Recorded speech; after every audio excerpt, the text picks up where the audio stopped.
Hey, hi all. So today we are going to see about what are different components of API.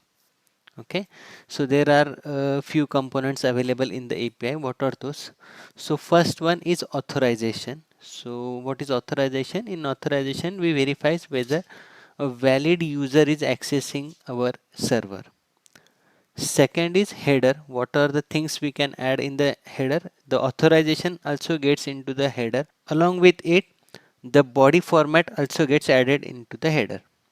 Next is the URL and parameter. So in URL, on which server we need to point, and query parameter is to filter the data we use. Okay. Next is a request type. So there are 5 types of request available in the REST. One is get, second is post, then put, then patch and delete.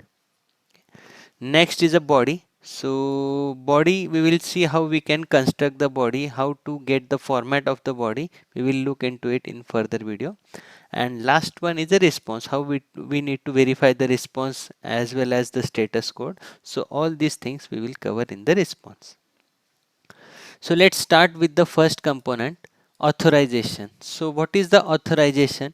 So authorization ensures that only authorized people gets the access of the application. It should not be like any of the users accessing the database or deleting any data of the database. This will hamper the data privacy of the application. So what are the different parts of authorizations available? There are list of authorizations available in the REST APIs. I have listed some of the basic authorizations here, and I will show you where it is present. So first is API key authorization. So in this API key authorization, we need to provide the API key in the request header. Second is basic authentication. In this, we provide the username and password, and using which the authorization happens. Third is a bearer token. In this, we provide the token for the request and using which authorization happens. The bearer token is used with the OAuth 2.0 resource access. Let's see where it is used in the Postman tool. So I have opened the Postman tool. So in the authorization we have, you can see there are multiple types: bearer token, no auth, basic authentication, JWT barrier. So lots of authentications are available. So you can select as per your application.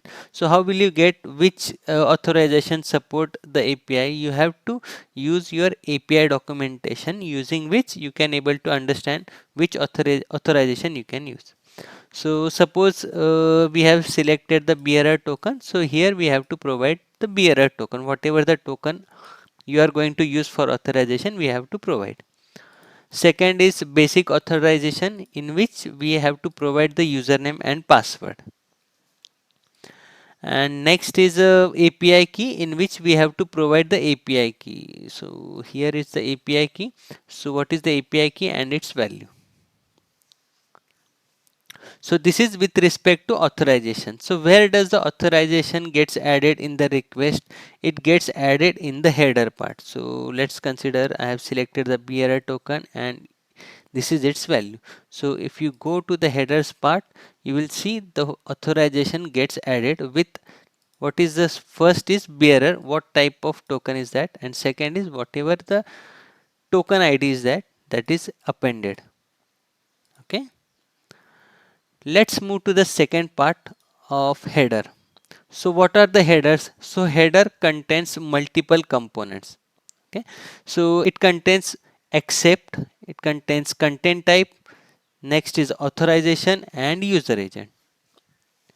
Okay. So first is accept. So what does accept does? So it specifies which type of content the client accept to receive in the response. So it can be JSON or XML. Next is a content type. So in content type, we provide what is the type of data we are sending in the request body. It can be JSON or XML or text, whatever you are going to send. What is the difference between first and second? So first we are receiving in the response, and content type is we are sending in the request body.